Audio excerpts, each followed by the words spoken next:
하나님 말씀 구약성경 민수기 21장의 말씀입니다.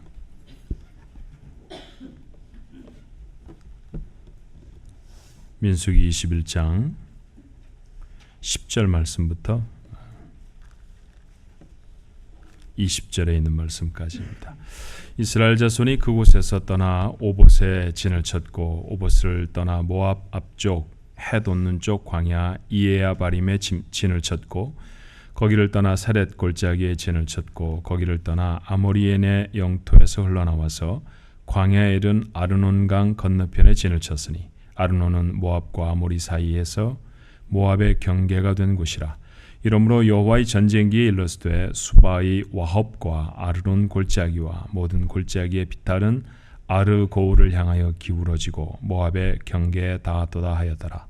거기서 부엘에 이르니 부엘은 여호와께서 모세에게 명령하시기를 백성을 모으라 내가 그들에게 물을 주리라 하시던 운물이라.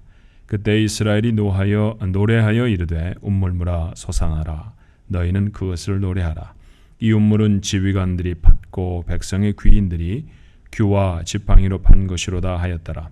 그들은 광야에서 맞다나에 이르렀고 맞다나에서 나할리엘에 이르렀고 나할리엘에서 바못에 이르렀고 바못에서 모압 들에 있는 골짜기에 이르러 광야가 내려다 보이는 비스가산 꼭대기에 이르렀더라.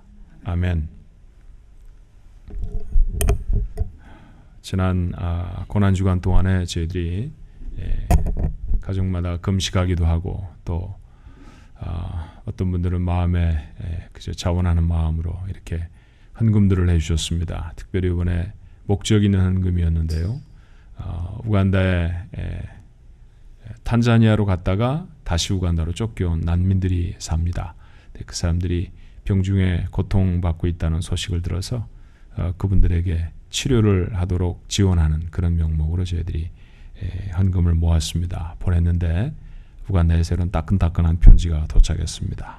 소 한 마리, 옥수수가루 2.7톤, 곡괭이 149개, 매독 치료 키트 452개, 설탕 200kg, 소금 300kg, 옷, 담요, 점퍼 400kg, 축구공 3개, 약품 $1,000어치, 비누 549개, 사탕 50kg 이런 것들을 다 가져다 주었답니다.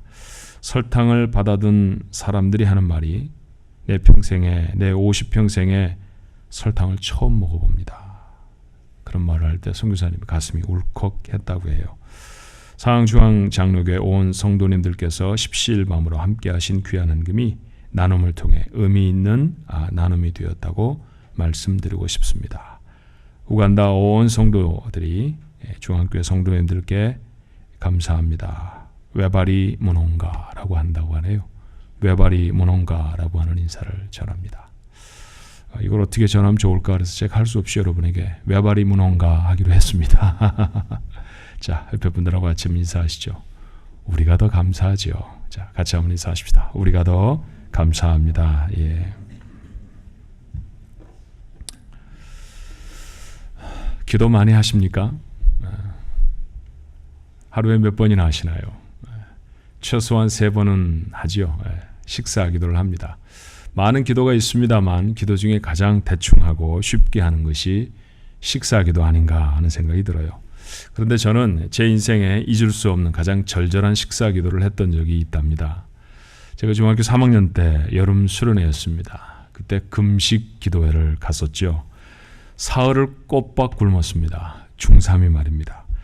버스 타고 기차 타고 1시간 걸어서 도착한 기도원에서 사흘 동안 꼬박 굶었으니까 다시 걸어서 버스 타고 기차 타고 돌아와야 합니다.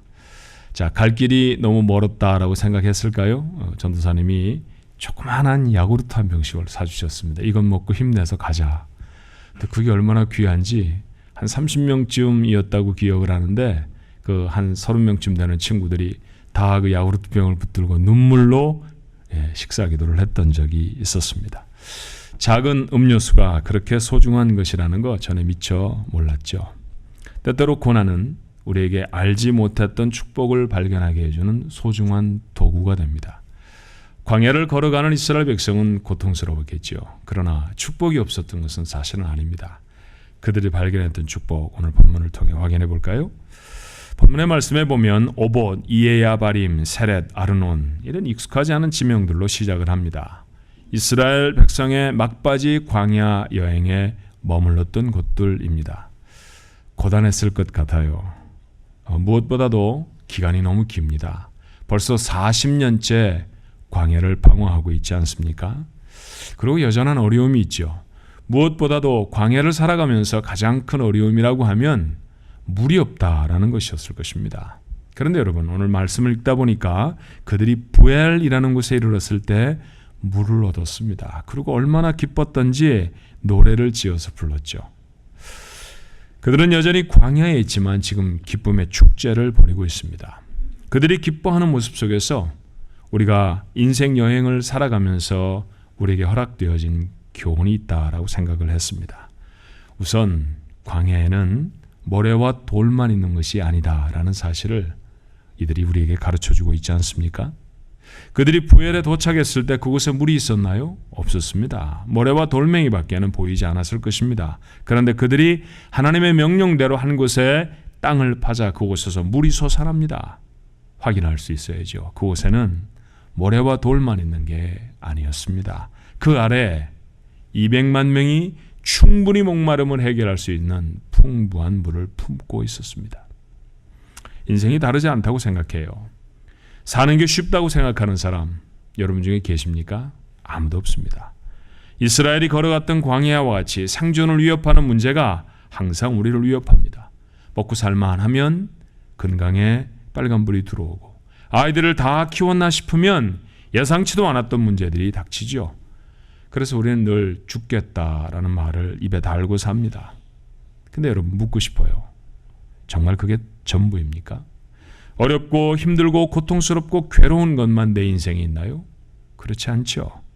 여전히 답답한 인생인 것 같은데 하나님은 가란 목을 축일 만한 샘을 우리에게 터뜨려 주시곤 합니다. 생각지도 않았던 문제가 해결되기도 하고요. 내 노력과는 비교도 되지 않을 풍성한 열매를 하나름 내게 안겨주시기도 합니다. 이건 놓치지 말아야 합니다. 그런 인생을 살아가는 사람이 자기가 살아가는 인생을 아름답다 말할 수 있죠. 어른들을 위한 동화로 가장 유명한 책은 아마 생텍쥐베리가 쓴 어린 왕자일 것입니다. 너무 오래전에 읽어서 기억이 안 나시죠? 안 읽은 분은 안 계실 거예요. 그렇죠? 그런데 거기 보면 주인공이 경비행기를 타고 가다가 사고가 나서 그만 사하라 사막에 추락을 하고 맙니다. 사막에는 물이 없었잖아요. 그곳에서 어린 왕자를 만납니다. 어린 왕자의 제안처럼 그는 이제 물을 찾아서 사막을 이제 헤매게 되죠. 그렇게 물을 찾아 떠나면서 어린 왕자가 주인공에 해준 말, 정말 소중한 말 한마디를 합니다. 사막이 아름다운 것은 사막에 샘이 숨겨져 있기 때문이야. 여러분 그렇죠? 인생이 아름다운 것은 인생 속에 하나님의 축복이 숨겨져 있기 때문인 줄로 믿습니다. 고단한 인생의 여행 중에도 비범한 믿음을 가지십시오. 그리고 하나님의 예비하신 축복의 샘을 발견하는 사람, 그가 아름다운 인생을 살아갈 줄로 믿습니다. 그게 여러분 인생 되기를 축원합니다. 어려운 길을 살아갈 때는요, 하나님의 일이 우리에게 필요해요. 하나님의 도우심. 지금 부엘에 도착한 사람들이 하나님이 허락하셨던 물을 마셨던 것처럼 고단하고 갈증난 인생을 살아갈 때도 하나님이 우리에게 뭔가를 해주셔야 합니다. 그런데 이 일이 이루어지게 정말 필요한 것이 하나 있다라는 것을 본문이 우리에게 말하죠. 이스라엘 백성이 물을 얻고 나서 기뻐서 지어 부른 노래, 이런 구절이 있었습니다. 21장 18절의 말씀이죠. 이 우물은 지휘관들이 팠고 백성의 귀인들이 규와 지팡이로 판 것이로다. 규라는 것은 지휘관들이 쓰는 지휘봉을 말합니다. 지휘관들의 지휘봉과 귀인들의 지팡이로 파서 얻은 우물이 이것이다 라는 얘기를 합니다. 그들이 지금 머문 부엘이라는 곳은 운물이라고 하는 뜻이에요. 이곳에서 운물을 얻었기에 이들은 이런 이름을 붙였을 것입니다. 하나님은 운물을 팔 장소를 지정해 주셨고 백성들은 그곳을 열심히 팠습니다. 그런데 오늘 말씀해 보니까 이 일을 한 사람들이 누구였느냐 하면 백성의 지휘관들과 귀인들이었다는 것이죠. 생각해 보면 보통 지휘관은 땅을 파도록 지휘하는 사람들이지 직접 파는 사람들이 아닙니다. 귀인들, 당시 얘기로 표현해 본다고 하면 귀족들이었을까요? 그런 사람들도 다른 사람들을 부리는 사람이지 직접 일하는 사람은 아니었을 거예요. 그런데 이번에는 그들이 앞장을 섰습니다. 백성을 인도할 때 쓰는 지팡이로 땅을 팝니다. 그리고 물을 얻었습니다. 우리는 이런 것을 섬김의 리더십이라고 말합니다. 그랬더니 백성들이 노래를 지어 불렀죠. 우리 지휘관들이, 우리 귀인들이 이 일을 했다라고 노래하는 것입니다.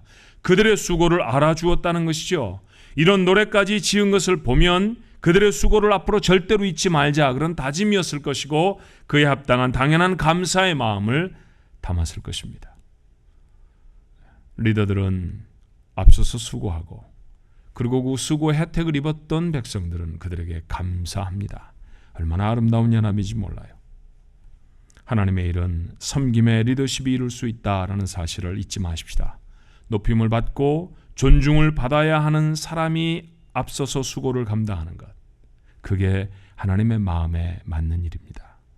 그리고 그들의 수고를 인정하고 감사를 표하는 것, 감사를 받고 싶어서 일하는 그런 리더이면은 안 되겠지만, 그러나 누군가가 수고하고 애써 주었을 때 그 수고와 노고를 알아주고 감사하는 것, 이것이 하나님이 기뻐하시는 일이라는 사실도 우리의 마음에 덜어내지 말아야 합니다.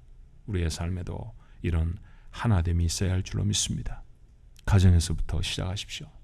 식사를 마치고 그릇을 옮기는 작은 일, 현관에 어질러진 신발을 보면 야, 신발이 이게 뭐냐 라고 말하지 말고 들어가는 아버지가 치우십시오. 하루를 마치고 부부가 함께 나누는 수고했다라고 하는 말 해보셨나요? 이게 얼마나 서로에게 격려가 되는지 모릅니다. 밥을 먹고 난 다음에 짜다, 맵다, 달다, 시다, 많다, 적다 그런 얘기 말고 당신 덕분에 참 맛있게 잘 먹었어 라는 말 한마디가 얼마나 크게 안에 피로를 다 녹여버리는지 모릅니다. 학교에서 돌아온 아이들에게 밥 먹고 숙제해라, 아니 여러분은 숙제하고 밥 먹어라 그러지요. 숙제하기 전까지는 밥도 안 주겠다 그런 뜻 아닙니까? 그렇게 얘기하는데 그런 얘기보다는 공부하느라고 애썼구나, 그런 격려가 자녀들과 여러분 사이에 담을 허물 수 있지 않겠습니까? 교회에서도 좀 그렇게 했으면 좋겠어요. 점심시간에 좀 다른 이들의 밥을 가져다 주시면 어떻습니까? 멀뚱멀뚱 다 먹은 그릇을 바라보는 것이 아니라 다른 사람 그릇까지 가져다가 주시면 어떨까요? 나는 나이가 들었으니까, 나는 누구니까, 나는 무엇이니까 안 하는 것이 아니라 그래서 더하는 사람이 되어지면 참 좋겠습니다. 바닥의 휴지는 제네트들이 줍는 것이 아닙니다. 먼저 본 사람이 줍는 것이죠. 그런 일들을 행해내면 얼마나 좋을까요? 점심을 만들고 주차장에서 방송실에서 수고한 얼굴을 대하면 그러면 고맙다고 수고했다고 말해주는 게 먼저지, 내가 할 땐 이렇게 했으며 내가 하면 이렇게 더 잘할 수 있다고 말하는 건 여러분 얘기가 아니어야 합니다. 그런 것으로는 아무 일도 일어나지 않습니다. 그런데 정말 마음을 담아서 손을 들고 고맙다고, 감사하다고, 바람 부는데 자동차 관리해 주느라고 수고하셨다고, 그렇죠? 골방 같은 곳에 들어가서 방송실에 애썼다고, 그리고 행주치마 입고 밥 해내느라고 그날 밥이 좀 짜거나 달았더라도 말이죠, 정말 고생했다고 그렇게 말해주는 곳, 그곳에서 얼마나 교인들이 행복해지는지 모릅니다. 여러분의 가족을 행복하게 만드는 것, 여러분의 어깨를 나란히 하고 앉은 교인들을 행복하게 만들어주는 것, 먼 곳에 있는 것 아니죠. 이렇게 다른 이들을 행복하게 만들어주는 인생, 그게 살만한 인생 아닙니까? 그런 살만한 인생을 사는 사람들이 하나님의 축복을 누리는 사람들인 줄로 믿습니다. 작은 일에 앞장서는 일, 작은 일을 알아주고 감사하는 일, 그러나 이 작은 일이야말로 광야 같은 인생에서 샘을 찾아내는 정말 크고 소중한 일입니다. 이런 인생이 광야를 살아도 행복하게 살아갈 수 있습니다. 여러분의 누릴 행복이 되기를 바랍니다. 이스라엘은 아직 가나안 땅에 들어가지 못했어요. 그러니까 여전히 광야에 있었다라는 얘기죠. 그런데 그들은 행진을 멈추고 기쁨의 축제를 나눕니다. 고단했던 여행인 만큼 그 축제는 더 기뻤을 거예요. 종종 만난 하나님의 축복 앞에서 우리도 잠시 걸음을 멈추는 것은 어떻습니까? 가족과 함께, 믿음의 동지들과 함께 베푸신 은혜를 기억하면서 기쁨을 나누는 시간이야말로 인생에 없어서는 안 될 정말 소중한 일입니다. 미국에 사는 사람 치고 오프라 윈프리라고 하는 여자의 이름을 모르는 사람은 없을 것입니다. 미국의 가장 유명한 방송인이고요. 가장 영향 있는 여성에는 늘 이름을 올리는 사람입니다. 부자입니다. 유명한 사람이죠. 그러나 과거에 그녀는 그렇지를 못했습니다. 지독히 가난한 미혼모에게 태어나서 외할머니의 손에 자랐다고 해요.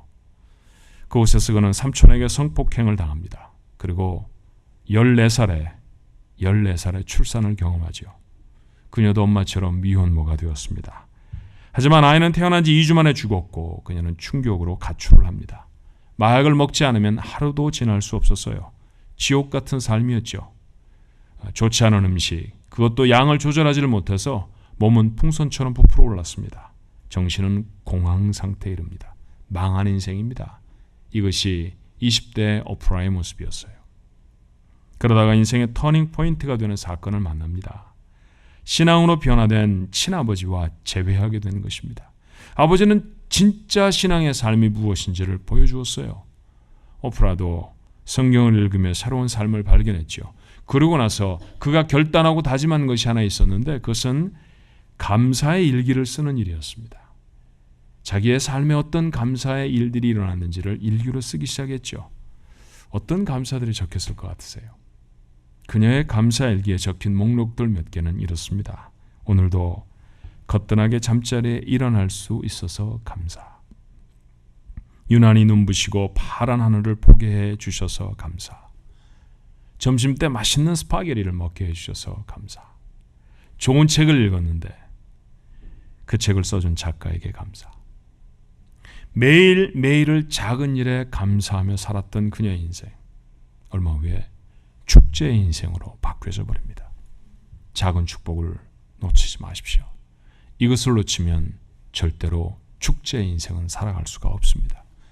광야이지만 그런 축복을 받게 됨을 감사해서 축제를 벌이셔야 합니다. 그런 인생은 축제의 인생으로 바뀌어질 줄로 믿습니다.